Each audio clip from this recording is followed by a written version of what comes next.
beat just gets me going. Welcome to Love 225. We're all about the color and culture of the capital city here, including the unique and hidden gems that we're all learning about. And each week we will introduce you to someone or something that showcases our little sweet corner of South Louisiana. And this week we've got an action-packed episode. We're talking everything new. A new author, new developments in North Baton Rouge, new pizzeria and bar, and new ways to enjoy our faves and stay healthy. Now, as a journalist, Jumata Emill wrote about crime and politics in Mississippi and Louisiana. And in his newly released Penguin Random House published book, The Black Queen, he's writing about more crime. This time is young adult fiction set in Louisiana.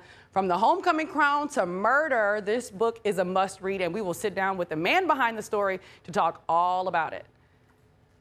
And later, we'll be joined by two ladies from the American Heart Association because we're still highlighting women this Women's History Month. Tracy Vincent, a.k.a. Chef Tracy, and Jennifer Wagasback will introduce us to some easy and tasty ways to treat ourselves and our hearts. And that's all ahead of their annual Heart Walk. They will show us some simple ways to make changes in taking care of ourselves, not just this month, but all year long. Most of these HBCUs around the country, they deal with the same problem, a lack of access to food, transportation, and entertainment around the areas that the schools are housed in. Plus, we're heading up to Scotlandville to get a new look at least one new development that the owner hopes to have a big impact on the community. He's on a mission to rebuild the historic Scotlandville area one spot at a time, and he's doing it in a major way. Lighthouse Bar and Pizzeria is open, and it's spectacular. It's a laid-back spot that offers the whole city a luxury experience right there in our backyard. And I can't wait for you to see what they're whipping up at Lighthouse. That's in today's Red Stick Greasy Spoon segment. We're so excited about it. And that's not all. We can't wait to give you a peek inside of Lighthouse. We'll head over there a little bit later. But first, we sat down with the developer, Tevin Wayde, who says he has big plans for the future of the Ville. And he's no stranger to Scotlandville. He lives there and says he wants the future of that historic area to be bigger, better, and brighter. This week for Love 225, we're taking a road trip. We're up in Scotlandville on Scotland Ave, visiting this beautiful new building, home of Southern Coffee and Lighthouse Pizzeria and Bar. We had the opportunity to talk to the owner of this building, Mr. Tevin Wayde. Let's go inside and check it out. We wanted to be intentional about the developments that we're doing inside the urban core communities. And when you look across America, our communities are the first to be gentrified that's near HBCU campuses. The struggle was real growing up, so I just really wanted to give back to the community that I'm from and be intentional with even like moving back to the community by practicing what we preach. Describe to me what this building looked like when you were a kid. What do you remember of it? A lot of times we forget is what the community was before, I was here.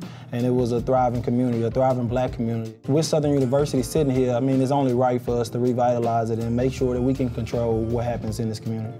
And you were telling me earlier that you had moved away for a little while, but then the flood of 2016 kind of brought you back for work, right? I'm a person, I never believed in 401k as for my retirement because how I want to live and retire. So I just always would buy lots. Like with my extra money, I would just buy lots because I said a lot, you can't pull the money out of it easy, and dirt always increase in value. So like, what's your big long-term vision? To not only revitalize Scotlandville, but to revitalize urban core communities near HBCUs around the country.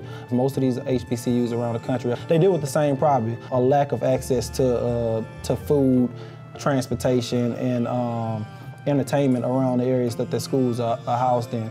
But for Scotlandville, my long-term goal is to see other business owners actually take the initiative to move into this community and thrive from it. Our city plans look for a lot of these areas to be suburban, but we've moved away from a suburban culture. People like to ride bikes, people like to walk, people like the grocery stores to be near. So that's why all of our focuses are try to do mixed-use development or have a commercial strip right by where we develop housing. So tell me, what's going to be the next step in your entrepreneurial businesses, or like in your, in your ventures? Get the community together, and when I say the community, I'm talking about small business owners, not just in this neighborhood, but in other neighborhoods as well that want to be a part of this growth. I feel like we've gotten far, but it's so much farther that we have to go. Tevin says it's been years in the making, from concept to reality, but his latest business, Lighthouse Bar and Pizzeria, is open, and they are ready for their grand opening on April 1st. And as you know, we got a sneak peek and a sneak taste. We'll take you inside of Lighthouse later on in the show. And when we return right here on Love 225, we're sitting down with a published author, Mr. Jumata Emill, who has a new book out. We're talking legacy, high school royalty, and murder? Question mark? You'll have to just stay tuned for that and more right here on Love 225.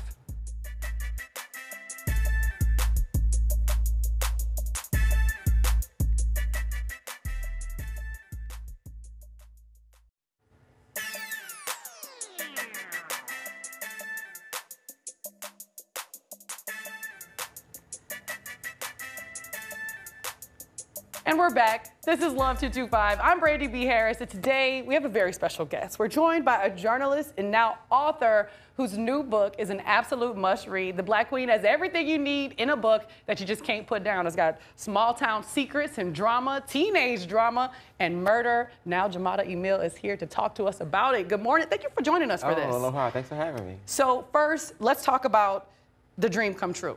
You're a published author. What was that like for you? This has been a long time in the making. I've been wanting to be an author since I was in the third, fourth grade when I started writing. I've written off and on throughout the years. I only became a journalist because it was a way I could write and pay the bills until I could make this happen. I absolutely love it. When I got the book in the mail and I started reading it, one, I told you I felt personally attacked because there's so many references. If you were a high school kid in South Louisiana, Yes. post-Katrina, Yes. This story speaks to you, regardless of race, background, gender. This story speaks to you. I feel like we all, had an opportunity to experience some of that. But this story definitely touches on small town history, dramas and beefs, Yes. secrets. Yes. What were you inspired by for this? I think everything. I covered a lot of small towns in South Louisiana and South Mississippi as well. And so I kind of got a front row seat to all of the things that I kind of explore in this book. The modern day segregation, the undercurrent of racism, the push toward diversity initiatives that feel very forced and kind of bring up new tension. And I kind of wanted to explore all of that. I went to a high school that was very much like the high school in this book, in that a lot of the white students were often segregated to AP classes, and a lot of the black students were segregated to grade level classes. So there was no camaraderie. And then you would have these administrators that would come and say, well, why aren't the kids more, united? Well, you have separated all of them. And so when you have popularity contests like the one in this book, well, then the white kids don't know the black kids, and the black kids don't know the white kids, and so it's kind of hard to have a very diverse looking extracurricular activities, homecoming courts, anything that reflects the school, because you have segregated all of the student population. And that's the story within the high school kids. There's a deeper story about the history. Like you said, there's a huge theme of race and race relations there, and it goes back to resources. There's a line early in the book where you said separate but equal, still very much alive in the Deep South, right? Yes. And these are all topics that I think that a lot of times we don't like to talk about because they make people uncomfortable. But I wanted to explore them in a new way, and what better way than to put them in a murder mystery? I mean, murder mysteries can be fun, they're exciting reads, and I still wanted this to be a fun murder mystery, but that also tackled these kind of topics in a way that doesn't feel preachy, but can be entertaining, but also very enlightening for readers. Yeah, there's lots of morals to the story there. The one thing that I kept thinking about, or at least that touched me, was the fact that these girls, or the teenagers at this school, gotta be the homecoming queen. Like, it's important to be school royalty. It makes you town royalty. And that's something that's so quintessential to South Louisiana, right? It is. And in these small towns, it's like everything is always elevated. Every contest means more than it's not just the queen of this high school. You literally are like this ambassador for the student population there. You have all this recognition. One of the characters in the book wanted to use it as a platform to become a social media influencer. So that's why it means so much to her. And then to have that ripped away from her from something that she felt was unfair, then it brings all this tension between the girls. And who doesn't like girl drama? I love it. I love it. It's the kind of book that you cannot put down. Make sure you buy it. If people want to get more information about you, your writing, where can they go? You can find me on my website, jumataemill.com. I am on all the social platforms, Brown Boy Writing. I'm not just talking about books either. I love to talk about the Real Housewives. I'm having fun, like wherever I'm going. So listen, just come and follow the craziness. Okay, and then quick tease, you got another book coming out? I do. It's set in New Orleans, and it's about estranged half-brothers who get embroiled in another murder mystery that's different from my debut book. And it's a lot of fun too, and I touch on some different topics in that book, but that's all I can give you for right now. Family mess and small town mess. We absolutely love it. Thank you so much for joining us. Again, The Black Queen, available wherever you're buying your books. I've already got mine, so you can't take it. Make sure you buy it. Thank you so much for joining us. Thanks so much for having me. Now, before we take a quick break, take a look at this. We're getting a sneak peek of the new Lighthouse Bar and Pizzeria. This is a special treat for Scotlandville. You do not want to miss it. We're going to talk to the man himself behind it, and we're going to see what they're whipping up over there in the kitchen and at the bar. That's coming up next, right here on Love 225.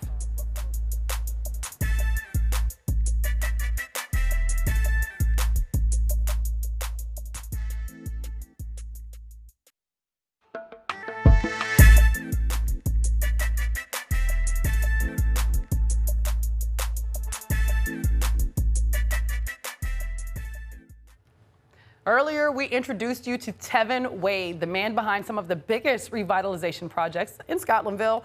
One of those projects actually comes from a passion for pizza and from his background as an electrician. So we stopped by Lighthouse Bar and Pizzeria on Scotland Avenue for a peek at the food, the spirits, and the electric vibe. The pizzeria idea really came from like my love from cooking. Originally, I actually wanted to be a chef when I was younger. I wanted like a lounge atmosphere. After dealing with the headaches and stuff of the industry, I kind of seen where I wanted to fit in at. And we call it Lighthouse just because of my background in electrical. Having like staples on the wall like Thomas Edison, Louis Latimer, and Nikola Tesla. What's your favorite pizza to get over here?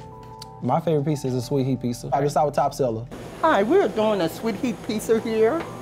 And these are the ingredients we replace. It's our pepperoni and also our beef and our jalapeno peppers here. And it's topped with our Italian seasoning and also cheese. And our second process is our buffalo chicken. We add boneless chicken breast. We add our red onions also, our fresh bell peppers, a little sprinkle of cheese, and we place here in our pizza oven for exactly 5 minutes. Sweet chili sauce. This is our buffalo chicken fried with our buffalo sauce and also our ranch dressings. If you had to describe the vibe in here, because when I left the other day after I walked in, I was like, it's just a vibe. And Wes was kind of saying the same thing, it's just a vibe. If you had to describe the vibe for people who haven't been here yet, how would you describe it?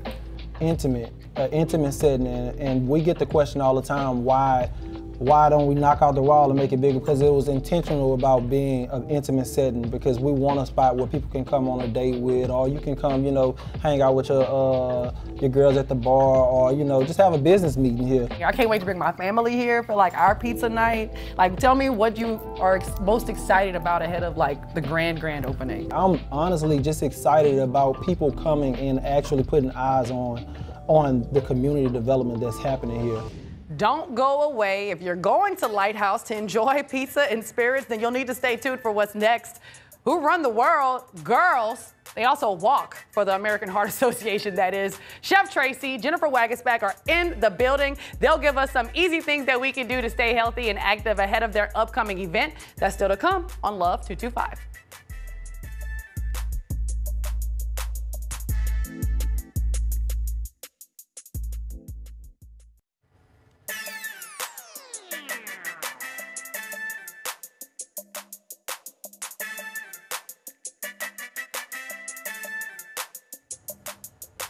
And we're back on Love 225, and we have some very special lady guests. Chef Tracy Vincent, and we have Jennifer Wagasback from the American Heart Association, and we're getting ready for Women's History Month. We're saluting the ladies, and that's why I have these ladies here today. Thank you all so much for joining us. Thank you so much.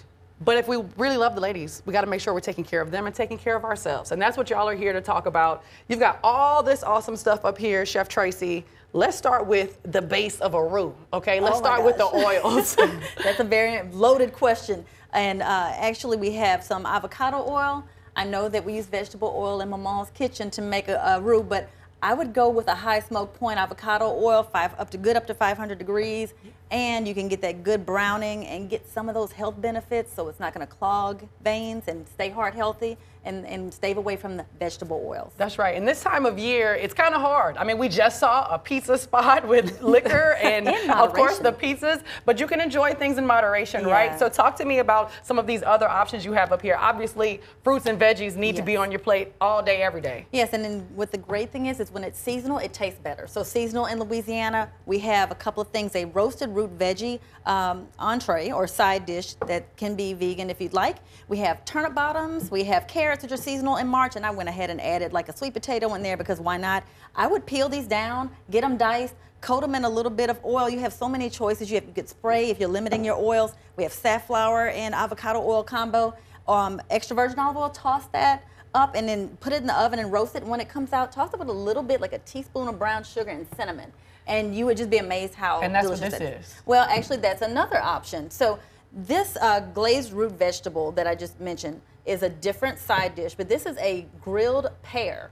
That can go on a salad with walnuts. I mean, I just want you to think outside the box. A little bit of low-fat cheese. American Heart always wants you to go low-fat and lean, right? With a little bit of chicken breast on the salad, or you can add it as a side dish, a pear, grilled peach. If peaches are available, wink, wink to our local grocery stores. That was actually what I was looking for, and they were sold out everywhere. But we have pears here, and that's another delicious option. Like, why not? And I'm the kind of person, like after I have my salty, savory dinner, I need something sweet. This is a good, healthy option, right? Maybe even a little drizzle of honey on top. And Just another take it good for snack, you're going to give us a drizzle. Okay. So I have to fuss a little bit because Okay. people do a lot of microwave popcorn, but I want you to do a little bit better for you know, doing better in general with our heart health. Pop the popcorn yourself. Buy the kernels, add in a tablespoon of oil, let the pot heat up, and then pop it yourself. It takes seconds for the entire pot to pop. And then here you have this mound of delicious, crispy popcorn. And you can make a delicious marinade instead of just drizzling with butter. We want to stay heart healthy. So think about maybe that safflower oil. Okay. Adding a little bit in there, maybe about 3 tablespoons of oil. Okay, that's about right. And then we can add parsley. About a tablespoon of parsley. I mean, some people might say, why not just put hot sauce and be done, right? But no, we want to try the herbs, the fresh herbs, if you have them, are great. But then dried herbs stay longer in your pantry. And then 1½ of chives. If you haven't, this is just dried like green onion flavor, right? That's always so delicious. And then also dill weed. We can do a little bit less of this if you don't like that pickly flavor. About a tablespoon of dill weed. And then we'll do garlic powder.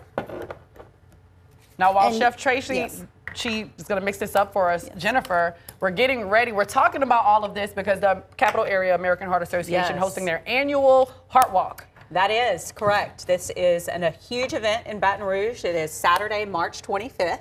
This is my second year to be part of this great cause. It's downtown. We will expect thousands of walkers and teams. Ooh. It will be a fun day. I mean, what a better day to get your heart moving. I mean, I'm not a doctor, but the heart is your biggest muscle in your body, and we need to get that pumping and moving. And that's why Chef Tracy is whipping up these snacks and showing us how we can stay heart healthy, especially after we come off of the Heart Walk. So tell me, Jennifer, why are you behind this cause so much?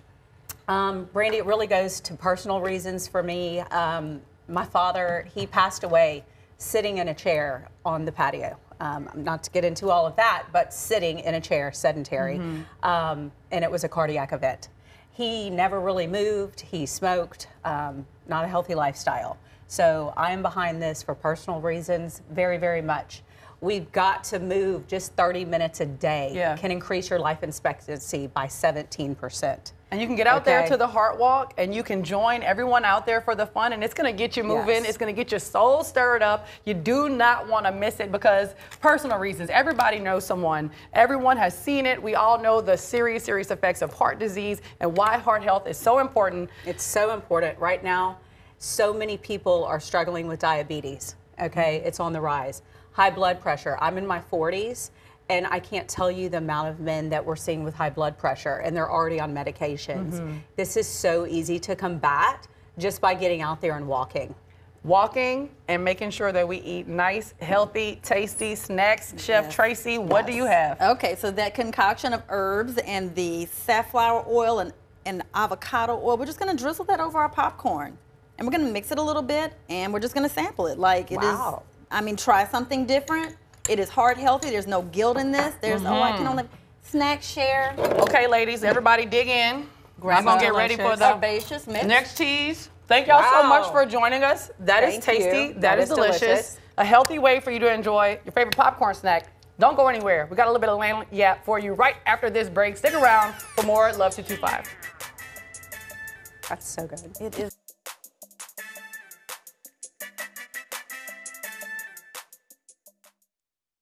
P.S. We've got something very special here in South Louisiana. We want to visit any and every spot that showcases the extraordinary people and culture that makes this place absolutely one of a kind. So tell us where we need to go next. Tell us who we need to link up with. Go like, follow, and share the Love 225 show on social media. Until next time.